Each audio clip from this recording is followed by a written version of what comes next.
You never mentioned your boss was Clayton Rourke, she hissed, her knuckles white around her clutch purse. I froze in the doorway of my parents' house, 1 foot literally inside the threshold. This was supposed to be the moment we made our grand entrance as the happy couple, not the moment my carefully constructed plan collapsed like a house of cards. You know Clayton? I asked stupidly, as if there could be any other explanation for the rigid set of her shoulders or the way her eyes darted nervously toward the living room where my family waited. Know him. A bitter laugh escaped her lips. I was married to him for 5 years. My stomach dropped. Of all the women in Los Angeles, I had to hire my boss's ex-wife to pretend to be my girlfriend. The universe clearly had a sadistic sense of humor. Griffin? Is everything okay? Mom's voice floated from inside, warm with anticipation. Vanessa, if that was even her real name, smoothed her expression into a dazzling smile as if flipping a switch. Everything's perfect, Mrs. Hale. Just giving Griffin a little pep talk. She linked her arm through mine, her grip painfully tight. We'll talk about this later, she whispered through gritted teeth. And just like that, I was escorting my fake girlfriend, my boss's ex-wife, into my family's Thanksgiving dinner, where Clayton Rourke himself waited as my parents' surprise guest. 3 days earlier.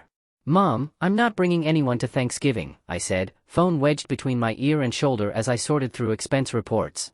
I'm focusing on my career right now. That's what you said at Christmas. And your birthday. And last Thanksgiving. Mom's sigh traveled through the phone, heavy with disappointment. Your cousin Malin just got engaged, and your brother's expecting twins. Even your aunt is asking if you're still, If I'm still what, Mom? Interested in dating women. I pinched the bridge of my nose. Yes, Mom, I'm still interested in women. I'm just not interested in dating anyone right now. Griffin, you're 32. Your father and I were married with you on the way at 26. The familiar guilt trip. I glanced at the framed photo on my desk, me receiving the Junior Partner Award at Rourke Financial Group. 3 years of 80-hour work weeks for this promotion, and all my mother cared about was why I hadn't produced grandchildren yet. I'll tell you what, Mom continued, her voice brightening in that dangerous way that meant she had an idea. You know Mr. Ellison from Dad's Mahjong group? His niece is visiting from San Francisco. Very pretty, went to Stanford. Mom, no. No blind dates at Thanksgiving. But she's already coming. I invited her yesterday. I slammed my stapler down harder than intended, startling my coworker in the next cubicle. You invited a stranger to our family Thanksgiving before asking me? She's not a stranger, she's Mr. Ellison's niece. I closed my eyes, counting to 10. I'm bringing someone, I blurted out. The line went silent. You're what? I'm bringing my girlfriend. To Thanksgiving. The lie felt foreign on my tongue. You have a girlfriend? Since when? What's her name? What does she do? Why haven't you mentioned her before? Her name is... I scrambled, eyes landing on a magazine on my desk. Vanessa. She's in consulting. It's new, that's why I haven't mentioned her. Oh, Griffin. This is wonderful news. Wait until I tell your father. After hanging up, I dropped my head into my hands. What had I done? I didn't have time to date, let alone find someone willing to fake it for a family holiday in 3 days. Unless... The ad practically wrote itself, professional seeking companion for family Thanksgiving. 1 day only, will pay $500. Must be convincing, professional, and able to charm traditional American parents. No weirdos. I posted it on 3 different sites, not really expecting much. What normal person agrees to be someone's fake date for a family holiday? As it turned out, plenty of people. By that evening, I had 15 responses. I narrowed it down to 3 and set up coffee meetings for the next day. The first 2 were disasters. One immediately asked if the rate could be negotiated, depending on services rendered, and the other admitted to being allergic to most traditional Thanksgiving foods. Then came Vanessa Maddox. She arrived at the cafe precisely on time, dressed in a stylish but modest navy blue dress that screamed, "Take me home to your parents." Her dark hair fell in soft waves around her shoulders, and when she smiled, slight dimples appeared in her cheeks. "You must be Griffin," she said, extending her hand. Her grip was firm, confident. "And you're Vanessa." "For the next few days, yes." She sat down across from me. "So, tell me about this family situation that requires hiring a stranger." I explained about my mother's matchmaking, the pressure to settle down, and my impulsive lie. "Classic," she nodded. "I've done 3 of these gigs this year alone. Mother's Day, a wedding, and a corporate retreat. Never a Thanksgiving, though." "You do this, professionally?" "I'm an actress," she explained. "This pays better than waiting tables between auditions." She pulled out a small notebook. "Now, let's build our backstory. How did we meet? For the next hour, we constructed an elaborate but believable relationship history. We'd met at a charity fundraiser 6 months ago. She was independent but affectionate. Career-focused but family-oriented. Perfect on paper. What about physical contact? She asked clinically. Hand-holding? Arm around waist? Kisses? Hand-holding is fine. Maybe occasional arm around the waist for authenticity. No kisses. Agreed. I charge extra for that anyway. She smiled. Any topics to avoid with your family? My ex-girlfriend from college. My dad's failed restaurant venture. My brother's first marriage. Got it. Any other family members I should know about? Siblings? Grandparents? Special guests? I shook my head. Just my parents, my brother David and his wife Lily, my cousin Maylin and her fiancé. The usual suspects. If only I'd known how wrong I was. Thanksgiving Day. The moment we stepped into the living room, I knew something was terribly wrong. Not only because Vanessa's arm had turned rigid against mine, but because sitting on my parents' floral sofa, swirling amber liquid in a tumbler, was Clayton Rourke, my boss, the man whose approval determined my entire career trajectory. Griffin. Mom exclaimed, rushing over to hug me. Look who your father invited. You remember Mr. Rourke from your office? How could I forget? His signature was on my paychecks. Mr. Rourke, I managed, what a surprise. Clayton stood, his imposing 6'2" frame unfolding from the sofa. His eyes slid from me to Vanessa, and I watched as recognition, shock, and then something darker flickered across his face. Griffin, he said, voice carefully neutral. And, Vanessa. What an unexpected pleasure. The air in the room seemed to crystallize. Mom looked between us, confusion evident. You two know each other? We're acquainted, Vanessa said smoothly, the perfect picture of composure except for the death grip on my arm. Financial circles in LA are quite small. How fortunate. Mom clapped her hands together. Now, come meet everyone else. Maylin is so excited to meet you. As my mother dragged Vanessa away to meet the rest of the family, Clayton stepped closer to me, lowering his voice. I wasn't aware you were dating my ex-wife, he said, swirling his drink. The ice clinked against the glass, the only sound besides my thundering heartbeat. It's recent, I stammered. I had no idea you two were. Married? For 5 years. Divorced for 2. His smile didn't reach his eyes. Interesting coincidence. Absolutely a coincidence, I insisted, wondering if the promotion I'd worked so hard for was evaporating before my eyes.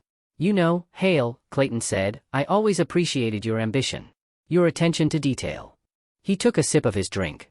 But I never took you for someone who would date his boss's ex-wife. Sir, Is it serious? Between you two? The question hung in the air like an anvil. If I said yes, I'd be indicating a long-term relationship with a woman who clearly harbored some kind of resentment toward him. If I said no, I'd undermine the whole charade in front of my family. We're taking it day by day, I said diplomatically. Clayton's eyes narrowed slightly. Interesting. Because Vanessa doesn't do anything casually. Never has. Before I could respond, Dad called everyone to the dining room. Clayton gave me a final appraising look before walking away, leaving me sweating in my carefully ironed shirt. Dinner was an exercise in psychological warfare. Clayton and Vanessa were seated directly across from each other, while I sat beside her, helplessly watching the subtext crackle between them. So, Vanessa, Mom began, passing the sweet potatoes, Griffin tells us you're in consulting? That's right, Vanessa replied. I help people present their best selves in challenging situations. She speared a piece of turkey. It's all about crafting the right narrative. Clayton chuckled. Vanessa has always been talented at narrative. She smiled tightly. Clayton has always been good at taking other people's narratives and making them his own. Dad, oblivious to the tension, beamed at Clayton.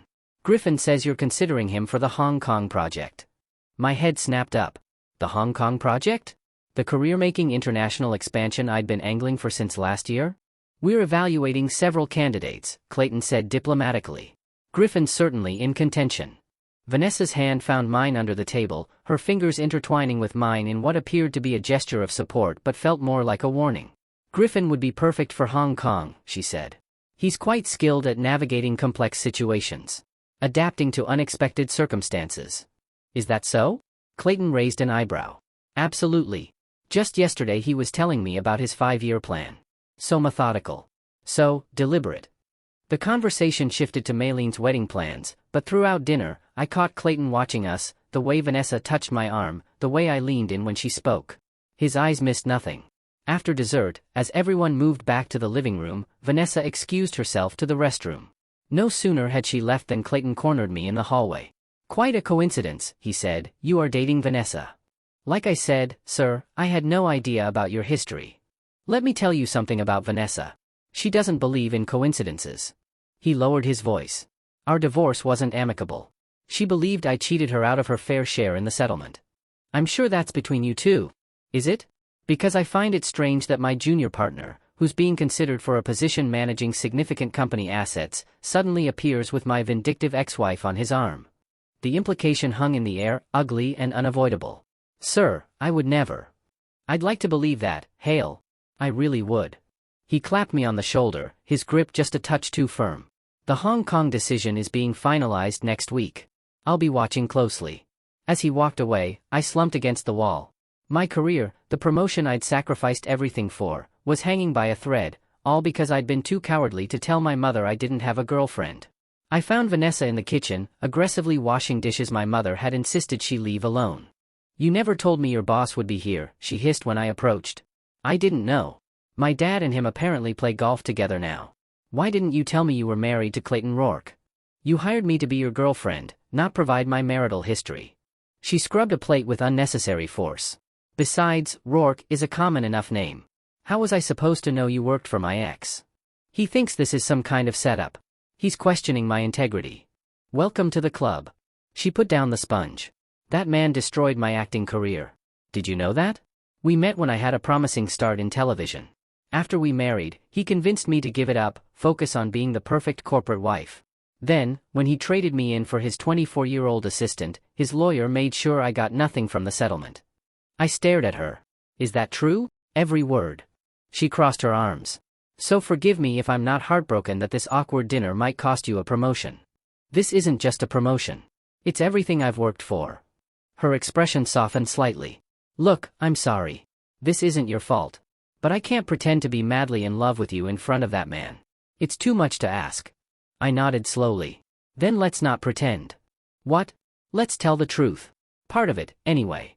When we returned to the living room, I asked for everyone's attention. Vanessa stood beside me, confusion evident on her face. "I have a confession to make," I began. Mom's face fell immediately. "Vanessa and I aren't dating." The room erupted in exclamations. "We met recently, and I asked her to come today because I was tired of Mom trying to set me up with every eligible woman in the tri-state area." I looked at Vanessa. I didn't know about her history with Clayton. That was completely coincidental. Clayton's eyes narrowed. "You expect me to believe that?" "It's the truth," Vanessa said firmly. "I'm an actress. Sometimes I take gigs as a plus one for people who need to impress their families or colleagues." She looked directly at Clayton. "I had no idea Griffin worked for you. If I had, I never would have taken this job." "A job?" Mom repeated, looking scandalized. "Mrs. Hale, your son is not dating anyone because he works 80 hours a week trying to impress this man." Vanessa pointed at Clayton. "He doesn't have time for a relationship because Rourke Financial demands everything from its employees." Clayton stood up. "That's enough." "No, it's not," I said, surprising myself. "Sir, I respect you, and I've given everything to this company. But if questioning my integrity over a misunderstanding is how you make business decisions, maybe Hong Kong isn't right for me after all." The room fell silent. Clayton studied me for a long moment, then unexpectedly, the corner of his mouth twitched upward. "You know what I look for in project leaders, Hale? Backbone. The courage to tell the truth when it's difficult." He nodded slowly. "Even when it might cost them something important." He turned to Vanessa. "You always did have good instincts about people. Even if your methods are unconventional." "This wasn't about you, Clayton," she said quietly. "Not everything is." For a moment, something passed between them, not quite forgiveness, but perhaps understanding. Clayton looked back at me. "We'll discuss Hong Kong on Monday.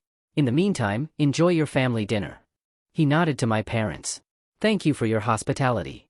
After he left, the awkward silence stretched endlessly until Dad cleared his throat. "Well," he said, "this has been the most interesting Thanksgiving since your brother brought home that performance artist." To my surprise, Mom started laughing, and soon everyone joined in, the tension dissolving into genuine amusement. "I'm sorry, Mom," I said when the laughter subsided. "I should have just told you the truth." She patted my cheek. "Next time, just bring a coworker. No need for actresses." Later, as I walked Vanessa to her car, the night air crisp around us, she turned to me with a wry smile. If this weren't a complete disaster, I might have considered dating you for real. Even though I work for your ex-husband?